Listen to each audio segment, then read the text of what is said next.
लगातार San Diego की तरफ बढ़ रहे होते हैं, तभी अचानक से बकी की तबीयत खराब हो जाती है, जिस वजह से उसके भाई कैल को अपनी गाड़ी रोकनी पड़ती है। इनकी साइड में बहुत टॉल ग्रासेस होती हैं और जब ये वहां पर कुछ देर के लिए आराम करते हैं तभी उन टॉल ग्रासेस के अंदर से इन्हें एक बच्चे की आवाज सुनाई देती है।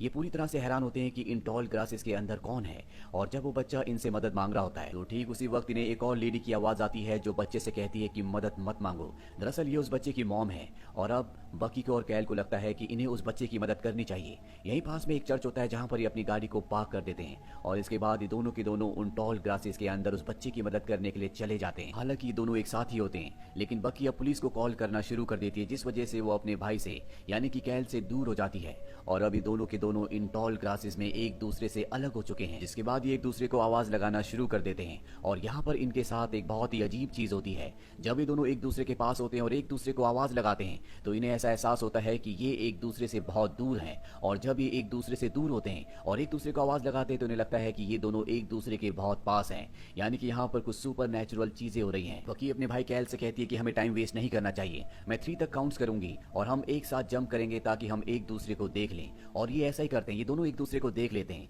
ये दोनों आस पास ही होते हैं। इसके बाद एक बार फिर से ये जंप करते हैं, लेकिन इस बार ये एक दूसरे को नहीं देख पाते और इस बात से दोनों के दोनों डर जाते हैं। ये दोनों फैसला करते हैं कि ये इन टॉल ग्रासेस से बाहर निकल जाएंगे, लेकिन बहुत कोशिश करने के बाद भी ये उन टॉल ग्रासेस से बाहर नहीं निकल पाते और इसी तरह से पूरा दिन बीत जाता है और अब यहाँ पर रात हो चुकी है। बकी जब अपने भाई कैल को ढूंढ रही होती है तभी उसे यहाँ पर एक आदमी दिखता है। ये आदमी उसी बच्चे का फादर होता है जिस बच्चे ने इन्हें मदद के लिए अंदर बुलाया था। बकी उसे सारी बात बताती है कि किस तरह से बच्चे की आवाज सुनने के बाद वो अपने भाई के साथ इन टॉल ग्रासेस के अंदर आई थी और अब वो दोनों अलग हो चुके हैं। वो आदमी कहता है कि तुम्हें मेरे साथ रहना होगा, हम जल्दी तुम्हारे भाई को ढूंढ लेंगे और गलती से भी अपनी नजरें मुझसे दूर मत करना, नहीं तो हम दोनों भी अलग हो जाएंगे।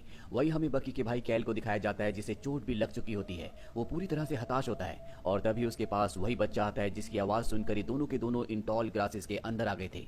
इस बच्चे का नाम टॉबिन होता है। वो बकी को कहता है कि यहाँ ग्रास में एक बहुत ही खास बात है, ये किसी भी मरी हुई चीज को अपने अंदर नहीं लेती।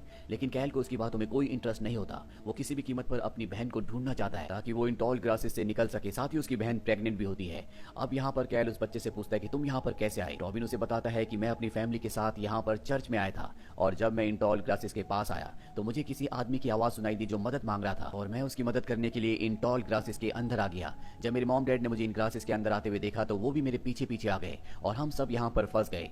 यानी कि जो बकी और कैल के साथ हुआ था वही टॉबिन और उसके परिवार के साथ भी हुआ है। टॉबिन कैल को बताता है कि तुम्हारी बहन मारी जाएगी। ये सुनकर कैल पूरी तरह से हैरान हो जाता है क्योंकि उसने अपनी बहन के बारे में उसे कुछ नहीं बताया था। कैल पूछता है कि तुम मेरी बहन को कैसे जानते हो। टॉबिन कहता है कि मैं तुम्हारी बहन को नहीं जानता, ये सब मुझे एक रॉक ने बताया है और उस रॉक को टॉल ग्रासेस ने बताया है। और इसके बाद वो कैल को लेकर उस रॉक के पास जाता है और जैसे वो उस रॉक को हाथ लगाने वाला होता है उसे अपनी बहन बकी की आवाज सुनाई देती है। वो भी उसे आवाज लगाता है लेकिन इसका कोई भी फायदा नहीं होता। वहीं ग्रासेस के बाहर हमें एक और आदमी को दिखाया जाता है जिसका नाम ट्रेविस है और ये बकी का हस्बैंड है। दरअसल ये अपनी वाइफ को ढूंढने के लिए यहाँ पर आया है और उसने अपनी वाइफ की और कैल की गाड़ी को बाहर देख लिया है, इसीलिए उसे पूरा यकीन है कि वो दोनों के दोनों इन टॉल ग्रासेस के अंदर हैं। और जब वो इन टॉल ग्रासेस के अंदर जाता है तो उसे सबसे पहले टॉबिन मिलता है। टॉबिन उसे कहता है कि मुझे पता है कि तुम अपनी वाइफ बकी को ढूंढने के लिए यहाँ पर आए हो, लेकिन इसका कोई भी फायदा नहीं है क्योंकि अब वो मारी जा चुकी है। और इसके बाद वो ट्रेविस को उसकी वाइफ बकी की डेड बॉडी के पास ले जाता है, जिसे देखकर ट्रेविस पूरी तरह से टूट जाता है। वो पूरी रात वहीं पर रोता रहता है, साथ ही अपनी वाइफ का नेकलेस भी वो अपने पास रख लेता है। अब ट्रेविस यहाँ से निकलना चाहता है लेकिन पूरी कोशिश करने के बाद भी वो यहाँ से नहीं निकल पाता। अगली सुबह उसे ग्रासेस के बाहर से एक बच्चे की आवाज आती है। वो उस बच्चे को मदद के लिए आवाज लगाता है और बाहर हमें दिखाया जाता है कि वो बच्चा और कोई नहीं बल्कि टॉबिन है जो उसकी आवाज सुनकर इन टॉल ग्रासेस के अंदर आ जाता है और उसके पीछे पीछे उसके मॉम और डैड भी। जिसके बाद टॉबिन और उसके मॉम डैड भी इन ग्रासेस में खो जाते हैं। इन्हें यहाँ पर कई दिन हो चुके हैं और इसके बाद इस कहानी की शुरुआत का सीन दिखाया जाता है जहाँ पर बकी अपने भाई कैल के साथ यहाँ पर आई है और उन्हें टॉबिन की आवाज आती है। टॉबिन उन्हें मदद के लिए बुलाता है और टॉबिन की मॉम उसे ऐसा करने के लिए मना कर रही होती है, जिसके बावजूद कैल और बकी दोनों के दोनों टॉल ग्रासेस के अंदर आ जाते हैं। यहाँ पर हमें समझ में आ जाता है कि ये एक तरह का लूप है जिसमें ये फंस चुके हैं, यानी कि इनकी जिंदगी में बार बार वही चीजें घट रही हैं कि किस तरह से एक के बाद एक ये इन टॉल ग्रासेस के अंदर आए। अब इन ग्रासेस के अंदर दिखाया जाता है जहाँ पर बकी साथ ही उसका भाई कैल एक दूसरे को आवाज दे रहे हैं, जैसा कि हमने कहानी की शुरुआत में देखा था। इसके अंदर अब बकी का हस्बैंड भी है जिसका नाम ट्रेविस है। ट्रेविस इनकी आवाज सुन लेता है, साथ ही इन्हें टॉबिन की आवाज भी आ रही होती है जो इन्हें बताता है कि उसका डॉग मारा जा चुका है। और तभी इन्हें याद आता है कि टॉबिन ने कहा था कि ये जो टॉल ग्रासेस हैं ये मरी हुई चीज को अपने अंदर नहीं लेती, वो उसे मूव नहीं करती। इसीलिए तीनों की तीनों तय करते हैं कि टॉबिन टॉबिन की आवाज की तरफ बढ़ेंगे। और जब ये तीनों के तीनों एक दूसरे की आवाज पर ध्यान न देकर टॉबिन की आवाज की तरफ बढ़ते हैं तो ये एक दूसरे से मिल जाते हैं। यहाँ पर ट्रेविस इन दोनों को बताता है कि तुम दोनों पिछले 2 महीने से गायब हो, यानी कि 2 महीने से इस लूप में फंसे हुए हैं, जिसके बारे में इन दोनों को कुछ नहीं पता होता, क्योंकि बकी और कैल को लगता है कि पिछले 1 दिन से ही वो इन टॉल ग्रासेस के अंदर खोए हुए हैं। इसका मतलब ये है कि 2 महीने से ये इस लूप के अंदर है। ये बार बार इस जगह पर आते हैं और इन टॉल ग्रासेस के अंदर एंटर होते हैं, और ऐसा पिछले 2 महीनों से चला रहा है। अब ये यहाँ से निकलने का एक प्लान बनाते हैं। ग्रासेस बहुत लंबी होती है, इसीलिए टॉबिन को ये अपने कंधे पर बिठा लेते हैं और चर्च की बिल्डिंग की तरफ बढ़ना शुरू कर देते हैं। और तभी बकी को एक अननोन नंबर से कॉल आता है। दूसरी तरफ एक लड़की होती है जिसकी आवाज हूबहू बकी की तरह होती है, और वो बकी से कह रही होती है कि कैल को समझा देना कि चाहे कुछ भी हो जाए वो ट्रेविस को नुकसान ना पहुंचाए, नहीं तो वो इस जगह से नहीं निकल पाएंगे। दरअसल दूसरी तरफ और कोई नहीं बल्कि खुद बकी है, और वो इस कॉल पर ज्यादा ध्यान नहीं देती। अभी यहाँ से आगे जाते हैं तो बकी बेहोश हो जाती है क्योंकि वो प्रेग्नेंट है, और उसे अपनी बेहोशी की हालत में कुछ विजन्स आते हैं जिसमें वो देखती है कि उसके पेट के अंदर जाकर टॉल ग्रासेस उसके बच्चे को नुकसान पहुंचा रही है। तभी यहाँ पर टॉबिन के पिता आ जाते हैं और वो इन सबको बताते हैं कि मुझे बाहर जाने का रास्ता मिल गया है। और ट्रेविस कहता है कि हम चर्च की तरफ बढ़ रहे हैं, लेकिन अगले पल जिस तरफ ये बढ़ रहे होते वहां से चर्च गायब हो चुका है। और अब ये टॉबिन के पिता के साथ उसी के रास्ते पर आगे बढ़ना शुरू कर देते हैं, जो इन्हें उसी पत्थर के उसी रॉक के पास ले जाता है, जिसके बारे में टॉबिन ने पहले कैल को बताया था कि पत्थर ने उसे बहुत कुछ बताया है। और जल्दी ये उस पत्थर तक पहुंच जाते हैं। टॉबिन के पिता उस पत्थर को छूकर अजीब सी हरकतें, अजीब सी बातें करना शुरू कर देते हैं। वो इन्हें बताते हैं कि ये रॉक इस जगह के सेंटर में है, और इसे छूने के बाद तुम्हें विजडम मिलेगा, तुम्हें बहुत सारी चीजों के बारे में पता चलेगा, तुम सबको भी इस रॉक को छूना चाहिए। और जब वो ऐसा बोल रहे होते हैं तभी हमें पीछे से कुछ मंत्रों की, कुछ चैंटिंग की आवाज आती है। इससे पहले कि ये सब उस रॉक को छूते, यहाँ पर टॉबिन की मॉम आ जाती है, जो कि बहुत ज्यादा परेशान होती है। वो अपने बेटे को देखकर बहुत खुश होती है और कहती है कि मैंने अपने बेटे की डेड बॉडी को देखा था, लेकिन वो यहाँ पर जिंदा है, तुम्हें मेरे हस्बैंड पर बिल्कुल विश्वास नहीं करना चाहिए। टॉबिन की मॉम की बात सुनने के बाद कोई भी उस रॉक को छूने से मना कर देता है, जिससे टॉबिन के पिता को गुस्सा आ जाता है। वो ट्रेविस के ऊपर हमला करके उनके शोल्डर को जख्मी कर देते हैं, साथ ही वो अपनी पत्नी के ऊपर हमला करते हैं और उसे मार देते हैं।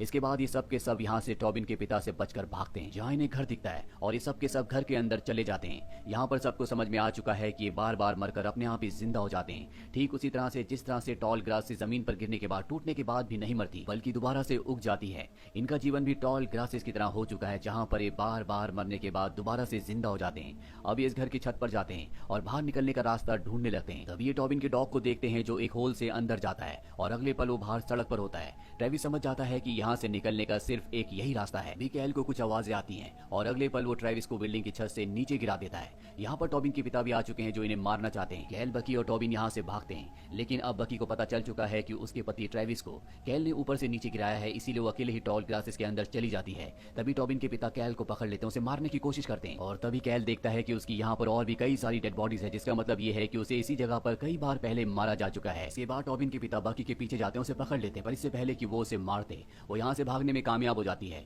बकी को यहाँ पर और भी कई लोगों की आवाजें आती हैं, और तभी वो देखती है कि यहाँ पर कुछ ऐसे लोग भी हैं जो यहीं के हैं, जिन्हें ग्रास मैन कहा जाता है, जिनके चेहरे ग्रास की तरह है। ये बकी को उठाकर उसी रॉक की तरफ ले जाते हैं जहाँ से भाग कर आए थे, और साथ ही कुछ मंत्रों का उच्चारण भी कर रहे होते हैं। और जब ये उस रॉक के पास पहुंच जाते हैं, यहाँ से बकी अपने आप को ही कॉल करती है और चिल्ला चिल्ला कर कहती है कि कैल, ट्रेविस को नुकसान मत पहुंचाना। और यहाँ पर ये कॉल वही कॉल होती है जो हमने कहानी के पहले भी सुनी थी, जहाँ पर बकी को एक लड़की का कॉल आया था और वो चिल्ला चिल्ला कर कह रही थी कि ट्रेविस और कैल की आपस में फाइट मत होने देना। दरअसल उसने अपने आप को ही कॉल किया था। अब बकी के सामने जो रॉक होता है वो अपने आप ही जमीन में धंस जाता है, जिसके अंदर कई सारे हाथ होते हैं जो बकी को नीचे खींचना चाहते हैं। बकी ये सब देखकर बेहोश हो जाती है, और जब उसे होश आता है तो देखती है कि उसके बच्चे के साथ उसका भाई कैल है, जो अपनी बहन बकी को कुछ खिलाता है। लेकिन अगले पल वो टॉबिन के पिता के रूप में बदल जाता है, यानी कि ये टॉबिन के पिता है, और उसने उसके बच्चे को मार दिया है। अब यहाँ पर ट्रेविस और टॉबिन भी आ जाते हैं। टॉबिन सबको बताता है कि उसके पिता बार बार इन सबको मारेंगे। इसके बाद टॉबिन के पिता ट्रेविस के ऊपर हमला करके उन्हें बुरी तरह से जख्मी कर देते हैं, और अपने बेटे टॉबिन को पकड़कर उससे रॉक को, उस पत्थर को टच करवाने की कोशिश करते हैं। पर तभी बकी पीछे से उसके ऊपर हमला कर देती है,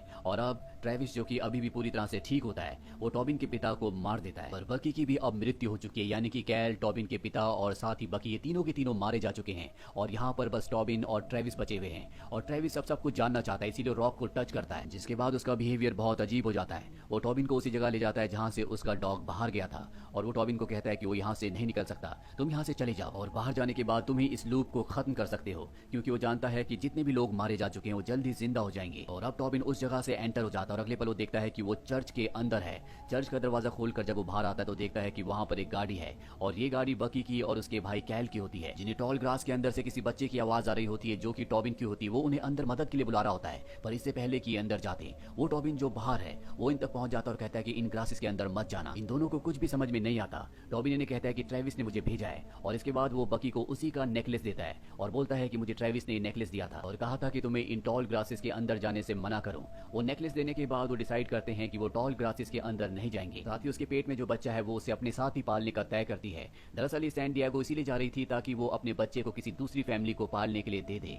और इसके बाद ये दोनों की दोनों गाड़ी से इस जगह से निकल जाते हैं। ट्रेविस जो कि अब भी टॉल ग्रासेस के अंदर होता है वो बकी की बातें सुन लेता है और अपनी जिंदगी की आखिरी सांसें वो वहीं टॉल ग्रासेस के अंदर लेता है। और अब क्योंकि बकी और कैल ग्रासेस के अंदर नहीं गए तो ये लूप यहीं पर खत्म हो जाता है। यानी कि ये जिस चक्र में पिछले 2 महीनों से फंसे हुए थे वो चक्र अब यहाँ पर खत्म हो चुका है। दरअसल जिस लूप के अंदर ये फंसे हुए थे वो उस रॉक की वजह से होता है जो बिल्कुल सेंटर में था। उसके अंदर बहुत शक्तियां होती है, इसीलिए जो भी उस रॉक को छूता है उसे इस जगह के बारे में सब कुछ पता चल जाता है और उसकी दिमागी हालत भी उसके काबू में नहीं रहती। इसीलिए टॉबिन के पिता ने जब इस रॉक को सबसे पहले छुआ था तो वो सबको मारना शुरू कर देते हैं। लेकिन जब ट्रेविस इस रॉक को छूता है वो टॉबिन को यहाँ से बाहर निकलने में मदद करता है। हालांकि उसकी भी दिमागी हालत खराब हो चुकी है, लेकिन उसे अब भी इतना सेंस होता है कि उसे अपने बच्चे को बचाना है जो कि बकी के पेट में है। इसीलिए टॉबिन को यहाँ से बाहर निकालकर बकी को और कैल को अंदर आने से मना कर देता है, जिससे ये लूप पूरी तरह से खत्म हो जाता है। और शायद यहाँ पर जितने भी ग्रास मैन हैं वो कभी न कभी इन्हीं लोगों की तरह यहाँ पर आए हो जिन्होंने रॉक को टच किया, जिसके बाद रॉक ने उनकी आत्मा को अपने कब्जे में कर लिया। क्योंकि जब रॉक पत्थर नीचे गिरता है तो वहाँ पर बहुत सारे हाथ दिखाए गए थे,